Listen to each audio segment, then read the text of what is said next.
Hello दोस्तों, मैं हूं आपका दोस्त एंड होस्ट आपके अपने YouTube channel MS new classes पर। दोस्तों मैं आप लोगों के लिए लेके आया हूं कंप्यूटर के कुछ प्रश्न जो आपको कंप्यूटर ट्रिपल सी में मदद करेंगे। इसके अलावा जो अदर एग्जाम होते हैं उसमें भी ये प्रश्न आपकी मदद करेंगे, इसलिए आप लोग पूरा वीडियो ध्यान से देखिएगा। लास्ट में मैं आपसे क्वेश्चन भी पूछूंगा और यदि आपको वीडियो पसंद आता है तो आप लाइक सब्सक्राइब शेयर अवश्य किया करो। पहला क्वेश्चन आपकी स्क्रीन पर ये रहा, निम्न में से किसमें रोम रैम सीपीयू और एक्सपेंशन कार्ड रखे जाते हैं, यानी ये सारी चीज़ें आपकी कहाँ पर लगी होती हैं। तो आपके सामने ऑप्शन भी है और ऑप्शंस का डिस्क्रिप्शन भी और क्वेश्चन का भी डिस्क्रिप्शन में दूंगा, इसलिए आप लोग पूरा वीडियो ध्यान से देखिएगा और एक एक चीज़ समझिएगा और नोट्स भी बनाइएगा। तो दोस्तों मैं शुरू करता हूँ। सबसे पहले जो आपकी स्क्रीन पर आपके पास जो टर्म है वो टर्म है कुछ रोम के रूप में। रोम का मतलब क्या होता है? रोम का मतलब हमने इधर लिखा हुआ है, रोम का मतलब होता है रीड ओनली मेमोरी, यानी इस मेमोरी में जो जानकारी रखी होती है उसको केवल आप पढ़ सकते हैं। क्या कर सकते हैं? केवल रीड कर सकते हैं। इसके अलावा जो ये दूसरा टर्म आपके पास है यहाँ पे क्वेश्चन में दिया हुआ है रैम के रूप में, इसके बारे में मैंने यहाँ पे बताया। रैम का मतलब होता है रैंडम एक्सेस मेमोरी, यानी इस मेमोरी में जो भी डाटा रखा होता है उसको आप पढ़ भी सकते हैं और उसके बारे में जो चेंजेस होते हैं वो चेंजेस भी आप कर सकते हैं, इसलिए इसको रीड एंड राइट मेमोरी भी कहते हैं। अगला टर्म जो आपके पास है वो कुछ सेंट्रल प्रोसेसिंग के रूप में है। सेंट्रल प्रोसेसिंग का मतलब होता है सीपीयू का ये फुल फॉर्म होता है, इसको कंप्यूटर का दिमाग भी कहते हैं, यानी brain of computer, BRAIN, brain of computer. अब आते हैं हम लोग एक्सपेंशन कार्ड की ओर। एक्सपेंशन कार्ड का मतलब होता है ऐसे कार्ड जैसे मोबाइल के अंदर आपने देखे होंगे मेमोरी कार्ड होता है आपके पास, सिम कार्ड आपके पास होता है, ठीक इसी तरीके से कंप्यूटर में input output card, audio video card, ये सभी कार्ड होते हैं। और अच्छा, ये सभी चीज़ें कहाँ पर लगी होती हैं या रखी होती हैं, यही प्रश्न में आपसे पूछा गया है। तो ये हार्ड डिस्क पे या फ्लॉपी डिस्क पे या मदरबोर्ड पे, तो आपका जो सही ऑप्शन है वो मदरबोर्ड है। तो उम्मीद करते हैं दोस्तों ये प्रश्न आपकी समझ में आया होगा। अगले प्रश्न की ओर बढ़ते हैं दोस्तों। अगला प्रश्न है आपकी स्क्रीन पर, कंप्यूटर द्वारा समझने का मतलब दोस्तों होता है कि मतलब कंप्यूटर किस तरह की भाषा ग्रहण करता है या लेता है। एग्जीक्यूट माने यहाँ पे ग्रहण ही बता दिया गया है, की जाने वाली भाषा है। भाषा का मतलब दोस्तों होता है लैंग्वेज, यानी कंप्यूटर दो तरह की लैंग्वेज समझता है, एक हाई लेवल लैंग्वेज, दूसरा low level language. High level language में आपकी C++, जावा, कोबोल, पास्कल, फोटान आदि लैंग्वेज आती है। लो लेवल लैंग्वेज में आपकी मशीनी लैंग्वेज आती है। अगर हम ऑप्शन की ओर देखें तो यहाँ पर मशीन लैंग्वेज, एप्लीकेशन सॉफ्टवेयर या सिस्टम प्रोग्राम। तो कंप्यूटर जो भाषा समझता है या एग्जीक्यूट करता है वो आपकी जो भाषा होती है वो मशीन लैंग्वेज होती है। अगले प्रश्न की ओर बढ़ते हैं दोस्तों।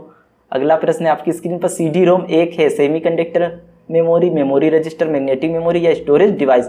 तो ये जो आपका सही ऑप्शन है वो आपका है स्टोरेज डिवाइस। अच्छा, CD-ROM के बारे में अगर हम यहाँ समझे तो CD-ROM आपकी स्टोरेज डिवाइस होती है, मेमोरी यानी इसको भी एक स्टोरेज डिवाइस के रूप में जाना जाता है। तो जो कंप्यूटर की मेमोरी या स्टोरेज डिवाइस होती है वो दो प्रकार की होती है, एक प्राइमरी मेमोरी, दूसरी सेकेंडरी मेमोरी। प्राइमरी मेमोरी में आपकी रैम और रोम आती है। रैम आपकी एक कैसी मेमोरी है? अस्थायी। कैसी मेमोरी है? अस्थाई। जबकि आपकी जो ये रैम होती है दूसरी वाली, ये आपकी स्थायी मेमोरी होती है। कैसी मेमोरी होती है? स्थायी मेमोरी होती है। अच्छा, ये आपकी जो सेकेंडरी सारी CD, PD, DVD, SD आदि मेमोरी, इनको भी स्थायी मेमोरी के रूप में जाना जाता है। उम्मीद करते हैं दोस्तों ये आपको एक्सप्लेनेशन समझ में आ रहा होगा। अगले प्रश्न की ओर बढ़ते हैं दोस्तों। अगला प्रश्न है, डैश में से सूचना पुनः प्राप्त करने का काम सबसे जल्दी हो जाता है, यानी ये सारी स्टोरेज डिवाइस हैं, किसमें डाटा रखने से सूचना हम सबसे जल्दी प्राप्त कर सकते हैं? Floppy disk, magnetic tape, hard disk या CD-ROM। तो यहाँ पर जो आपका सही ऑप्शन है वो हार्ड डिस्क है। यदि आप हार्ड डिस्क में, सॉरी ये ऑप्शन मैंने यहाँ पे लगाया हुआ है C पे, ये आपकी है फ्लॉपी डिस्क। फ्लॉपी डिस्क आपकी चौकोर होती है। किस तरह की होती है? चौकोर होती है। मैग्नेटिक टेप आपका कुछ इस तरीके से होता है। जो आपका सही ऑप्शन है हार्ड डिस्क कुछ इस तरीके से दिखाई देते हैं और CD या DVD का चक्का कुछ इस तरीके से दिखाई देता है। तो आप जो सबसे जल्दी सूचना प्राप्त कर सकते हैं वो आप हार्ड डिस्क से ही सबसे जल्दी सूचना प्राप्त कर सकते हैं। इसलिए आजकल के कंप्यूटर जो आ रहे हैं उसमें हार्ड डिस्क का प्रयोग स्टोरेज डिवाइस के रूप में किया जा रहा है। बाइनरी नंबर सिस्टम का बेस है। नंबर सिस्टम, कंप्यूटर में जो नंबर सिस्टम होते हैं वो दोस्तों 4 प्रकार के होते हैं, binary number, decimal number, octal number, hexadecimal number. Binary number में 2 अंक होते हैं, 0 और 1, जिसका बेस 2 होता है क्योंकि इसमें जब 2 ही अंक थे तो इसका बेस 2 होगा। अगला जो आपका डेसिमल नंबर होता है इसमें 0 से 9 तक लेके 10 नंबर होते हैं, इसलिए इसका बेस 10 होता है। ऑक्टल नंबर में 0 से 7 तक के 8 अंक होते हैं, इसलिए इसका बेस 8 होता है। हेक्साडेसिमल नंबर में 0 to 9 नंबर होते, A to F आपके लेटर होते, A से F तक के ये 6 होते और ये 10 होते, टोटल मिला के 16 होते।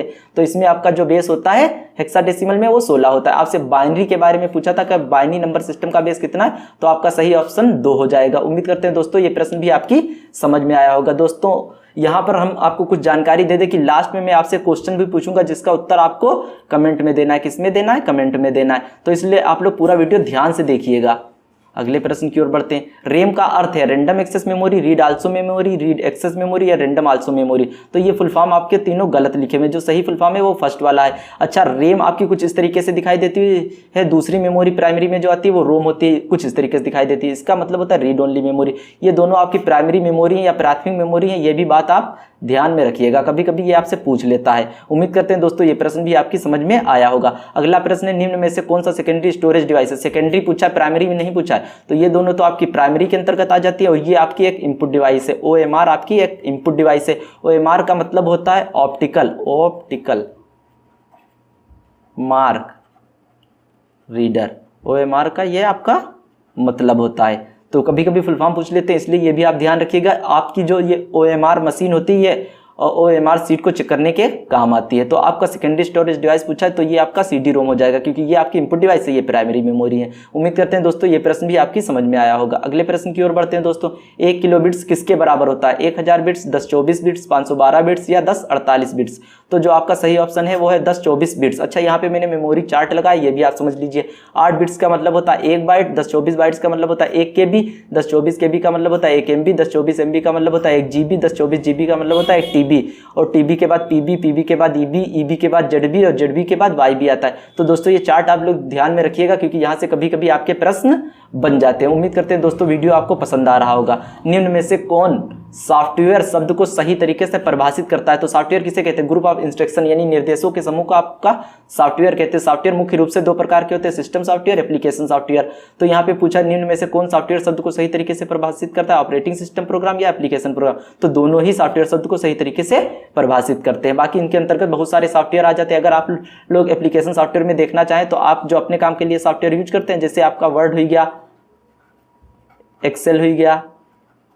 अगला प्रश्न दोस्त आपकी स्क्रीन पर यह है कुछ इस तरीके से, निम्न में से कौन इनपुट डिवाइस नहीं है? यहाँ पे इस बात का आपको ध्यान रखना है, नहीं पूछा है। तो माइक्रोफोन आपकी एक इनपुट डिवाइस होती है, माउस भी आपकी इनपुट डिवाइस होती है, स्कैनर भी आपकी इनपुट डिवाइस होती है। तो ये तीनों ऑप्शन आपके गलत हो जाएंगे। नहीं के लिए आपका प्रश्न जो सही हो जाएगा लास्ट वाला ऑप्शन आपके लिए सही हो जाएगा। अगले प्रश्न की ओर बढ़ते हैं दोस्तों। इस प्रश्न का उत्तर आपको हमने पहले ही बता दिया था कि कमेंट बॉक्स में देना है, COMMENT कमेंट। अच्छा, प्रश्न क्या है मैं पढ़ के आपको सुना देता हूँ। कंप्यूटर के पिता कौन है? तो कंप्यूटर के पिता के बारे में आपको लिखना, यदि आपको डिटेल में मालूम है तो डिटेल में भी आप लिख सकते हैं। यदि वीडियो आपको पसंद आया है तो लाइक, सब्सक्राइब, शेयर अवश्य करें और घंटी का बटन भी दबा लें।